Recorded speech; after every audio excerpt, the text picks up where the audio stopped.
할렐루야.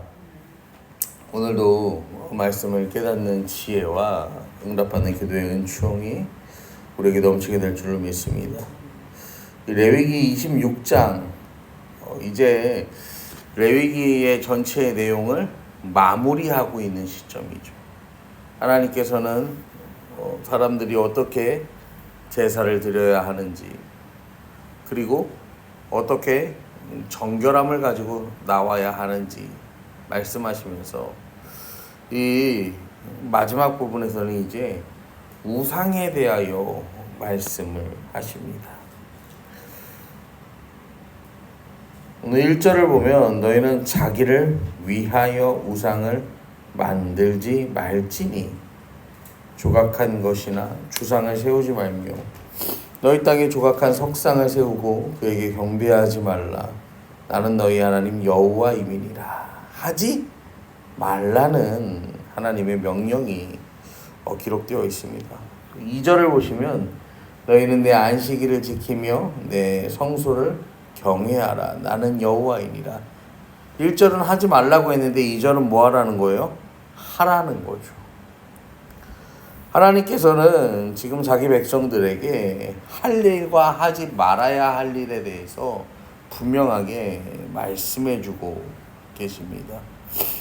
먼저 우상을 만들지 말라는 이유는 이 만들다라는 뜻의 히브리어는 하나님이 인간을 창조하셨다 할 때 사용된 단어예요.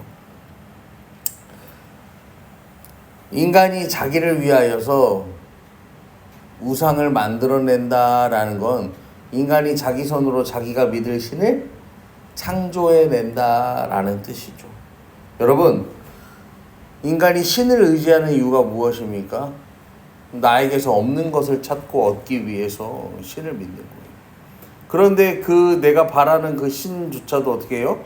내가 바라는 모습을 투영해서 내가 만든 우상의 모습을 하고 그 내가 만든 우상의 모습에게 절하며 그것에 빈다. 말 그대로 뭐예요? 역설이죠. 역설. 이것은 스스로가 이 우상을 섬기면 섬길수록 뭐에 빠지는 거예요? 이 자가당착에 빠지는 거예요. 주상을 세운다라는 것도요, 가나안 땅 안에 이것을 들여놓는다라는 의미예요. 이방의 신을 이 가나안 땅에 들여놓지 말라고 하나님 명령하시는 거예요. 그 사실을 우리는 분명하게 알고 있습니다. 왜 우상들이 가나안 땅에 들어오면 안 되는지. 이 가나안 땅에는 굉장히 많은 우상들이 있었어요. 그리고 그 당시 이 문화에서 유럽과 그리고 이 메소포타미아 문명과 이 애굽, 아프리카 이곳을 대변하는 모든 문명이 만나는 곳이 어디였냐면은 이 가나안 땅, 지금 팔레스타인 지역이에요. 그러니까 여기는 단순하게 무역의 통로만 되는 게 아니라 또 무엇의 통로도 되는 거예요? 온갖 우상 신들의 통로도 되는 거예요. 세계 각지에서 모인 우상들이 여기 다 모여. 그러니까요, 별 기괴하고 해괴한 종교들이요 생겨나기 시작하는 거예요. 사람을 인신공양으로 드리는 것은 뭐 당연해. 그 다음에 또 어떤 일들이 일어납니까? 수없이 많은 일들이 일어나요. 우리나라도 보면은 이 과거에도 이 섬이나 이제 이런 곳에서는 이 인신공양의 그런 사건들이 심심찮게 일어나는 것들을 보게 되죠. 그래서 뭐 바다에 가서 이 용왕님께 제물로 바쳐야 된다. 그 다음에 뭐 어떤 바닷가에 있는 어떤 동굴 이런데, 그런데 가면은 당연히 밀물과 썰물 이 조수간만의 차로 인해서 거기다가 사람을 두면 어떻게 되어 있습니까? 당연히 이 사람이 이 물이 빠질 때 어떻게 해요? 같이 휩쓸려 나가는 거죠. 그런 것들이 있는데 그 시대의 문화, 그 시대의 관점에서 보면 또 신이 또 뭐 했다는 거예요? 데려갔다, 뭐 믿었다, 뭐 그런 잘못된 관점들을 이야기하기도 하는데, 그만큼 이 우상이 판을 치는데 그 우상을 옆에다 두고 그것을 세워놓고 가까이 하면요, 그 우상을 사람은 닮아갈 수밖에 없어요. 인간이 바라보고 따라가는 대상은 인간을 서로 닮아요. 자녀도 결국 누구를 닮는 거예요? 부모를 닮는 거죠. 부부도 서로 오랜 시간이 지나면 닮는다고 하잖아요. 우리의 영혼도요, 그 우상을 가까이 두고 따라가다 보면 어떻게 되겠어요? 우상을 닮아갈 수밖에 없는 거예요. 그렇기 때문에 하나님의 형상과 모양대로 지음받은 우리는 우상을 멀리하고 그 하나님의 형상과 모양대로 하나님의 영광에 내며 살아가야 하는 것이 마땅하기 때문에 하나님께서는 우리에게 그 우상을 멀리하라고 말씀하시는 거예요. 또한 우상은 멀리하고 이제 안식일을 지키고 성소를 경외하라 하나님 말씀하신대.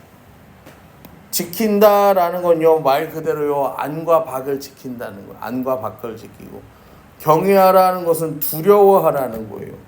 그러니까요, 하나님을 두려워하며 하나님을 경외하며 안과 밖을 지켜나가는 것. 결국 그 삶에서요, 뭐 하는 거예요? 항상 하나님만 의지하고 하나님만 바라고 하나님만 섬기기를요, 여러분, 그냥 말로만 끝나는 게 아니라 이 삶으로요, 매일매일 뭐 하는 거예요? 경계하면서요, 어떻게 하면 내가 하나님 앞에 나아갈 수 있을까? 어떻게 하면 내가 더 은혜의 자리에 설 수 있을까? 이것을요, 고민하면서요, 이 하나님을 따라가야 한다라고 오늘 말씀은 증거하고 있는 거예요. 또한 3절부터는요, 이제는 너희가 내 규례와 계명을 준행하면 이 율법을 지키는 데 대한 하나님이 베풀어 주시는 복에 대해서 이야기하는 거예요. 율법을 잘 지키면, 준행하면, 이 준행이라는 단어가 한글 성경에서는 준행이라고 하는데 원어에서는요, 걷다, 지키다, 행하다라고 해석합니다. 그러니까요, 걷다, 정말로 실제로 율법 안에서 걷는다라는 거죠. 율법을 지키고 살아간다라는 거죠. 지키고 행한다, 이것은요, 단지 실천하는 것이 아니라, 실천하는 데서 끝나는 게 아니라 뭐 하는 거예요? 그것을 정말로 마음에서 깊이 솟아나서 뭐 하는 거야? 지킨다라는 의미가 있는 거예요. 또한 4절부터 보시면은 내가 너에게 철 따라 비를 주리니 그 산물을 내고 밭에 나무는 열매를 맺으리라. 너희 타작은 포도할 때까지 미치며 너희 포도 따는 것은 파종할 때까지 미치니라. 6절과 7절에도 내가 그 땅에 평화를 줄 것인즉 너희가 누울 때 너희를 두렵게 할 자가 없고 내가 사나운 인생을 그 땅에서 제할 것이요. 하나님이 이렇게 말씀하시는 이유들이 있어요. 왜냐하면 이방신을 섬기는, 우상을 섬기는 이유가 뭐예요? 풍요와 다산을 위해서, 그 다음에 자기들의 어떤 안전과 평안을 위해서.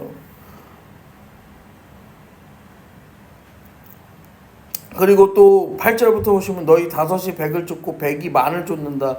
이 자기들이 뭐 하기 위해서? 자기들의 이 안전을 위해서, 공동체의 어떠한 강성함을 위해서 우상을 그래서 섬기는 거야. 그런데 그 모든 일들을 하나님께서 뭐라고 하십니까? 내가 너희를 위해서 이 일들을 다 행하겠다라고 오늘 말씀하시는 거예요. 그러니까 이스라엘 백성들은 우상을 섬길 이유가 있습니까? 없습니까? 없어요. 하나님이 분명하게 약속하셨어요. 그런데도 불구하고 이 이후의 모습들을 우리가 알잖아요. 뭐합니까? 우상을 섬긴단 말이야. 우상을 숭배하고 하나님과 우상이요, 어떻게 해요? 섞여버려요.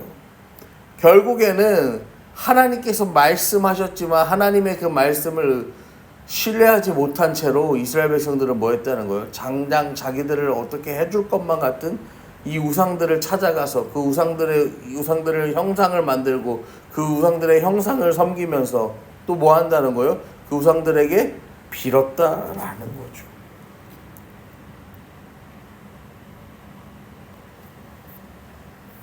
하나님께서 그들에게 약속하셨고 그들을 애굽 땅에서 건져내셔서 지금을 살게 하시는데,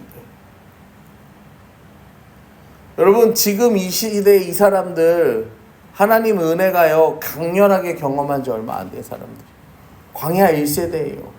여러분 창세기, 출애굽기, 레위기잖아, 민수기, 아직 이 전쟁을 대비하는 밀수기까지도 가지 않았습니다.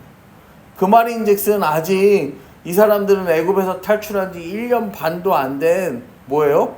따끈따끈한 이 민족이라는 거예요. 그럼에도 불구하고 지금 그들의 마음속에는요, 스물스물 무엇이 찾아오고 있는 거예요? 하나님보다 더 나은 것이 없을까? 하나님만으로는 만족스럽지 않은데 더 나를 만족시켜 줄 만한 무엇이 없을까? 그걸 막 바라는 거예요. 애굽 땅에서 그들을 하나님께서 꺼내어내신 지 얼마 되지도 않았는데 그들의 어깨에 맨 이 짐들을 다 내려놓은 지 얼마 되지도 않았는데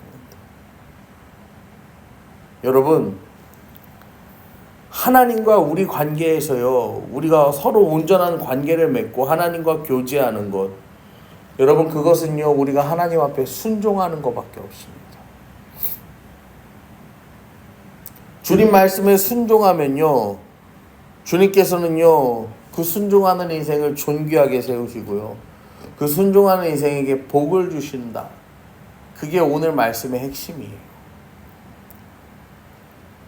여러분, 그런데 우리는요, 죄인 중에 죄인이잖아요. 이 순종이 어렵다라는 사실을요, 너무나도 잘 알아요.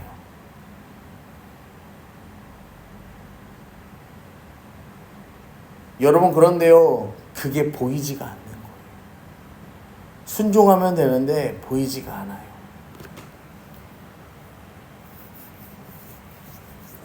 제가 요즘에 저희 집에 그 계단을 이렇게 계단 오르기를 합니다. 계단 오르기를 하는데 저희 집이 이렇게 단지 가운데 있잖아요. 단지 가운데 있는데 그러면은 저희 집은 낮에 4층이니까 이렇게 보면은 아파트밖에 안 보여. 아파트밖에 안 보이는데 계단을 점점 올라가잖아요. 이제 30층이 넘어가기 시작하면은 그 앞에 있는 계단에서 보이는 그 앞에 있는 아파트 동들이 머리를 넘어가기 시작합니다. 그래서요, 이 꼭대기 34층까지 올라가잖아. 그래서 거기 그쪽 창문을 통해서 보면요, 그 앞에 아파트가 다 넘어가니까 여기 대신고도 그냥 보여. 그리고 이쪽으로 보면은 얘들이 다니는 복수초등학교도 보여요. 저쪽으로 정림동도 막 다 보여. 저기 이쪽에 이제 그 사정동 그쪽 있잖아요. 그쪽까지도 다 보여. 그게 29층까지는 안 보여요. 29층까지는 안 보여. 근데 30층을 넘어가면서부터 조금씩 보이기 시작해요. 여러분, 하나님께서 우리에게 율법과 규례를 주시는 것도 그래요. 이거 왜 지켜야 되지? 이거 왜 지켜야 되지? 그래서 이거를요, 지키고. 근데요, 아무리 지켜도 뭐 이걸 왜 지켜야 되는지 깨달음도 모르겠어. 모르죠. 우리는 사람이니까. 그런데요, 제가 계단을 오르면서 느낀 생각이 뭐냐면은, 아, 그렇지. 여기서 이게 보일 거라고 누가 생각을 했겠나. 그런데 일정 고지를 넘어가니까 어떻게 되는 거예요? 보이기 시작하는 거예요. 하나님이 우리에게 말씀하시고 명령하시는 것도 마찬가지예요. 지금 이게 내 생각과 내 뜻과 다르게 펼쳐져요. 그런데요, 그걸 그래도요, 순종하면서요, 이것을 지키고 붙들고 나아가면요, 점점 이것이 지나갈 때 어떻게 해요? 그 주님이 원하시는 딱 그 지점을 넘어갔을 때 그동안은 보이지 않던 뭐가 보이게 되는 거예요? 하나님의 은혜가 보이게 되는 거예요. 왜 하나님이 우리에게 이렇게 하실 수밖에 없었는지, 왜 하나님이 내 삶을 그렇게 인도하셨는지, 그때는 보이지 않던 것들이, 그때는 깨달아지지 않던 것들이 이제는 보이게 되고 이제는 깨닫게 될 수 있는 거예요. 여러분, 그렇기 때문에 오늘 하루도 여러분 기도하며 나아가실 때요, 우리 일상이 내 뜻과 다르게 펼쳐진다고 해서요, 잘못된 게 아니에요, 여러분. 오늘도 나의 삶을 이끌어가는 분은 누구예요? 내가 만든 우상 내가 아니라 하나님이세요. 오늘도 하나님의 방법대로 흘러가고 있는 거예요. 그렇기 때문에 기도하실 때 주님의 뜻이 나의 인생을 통해서 하나님 선명하게 드러나게 해주시고, 오늘도 나의 뜻과 나의 소망이 아닌 하나님의 뜻과 하나님의 비전이 내 삶을 통하여 이루어지게 하소서. 그렇게 믿음으로 간구하실 수 있는 저와 여러분 되기를 간절히 축원합니다.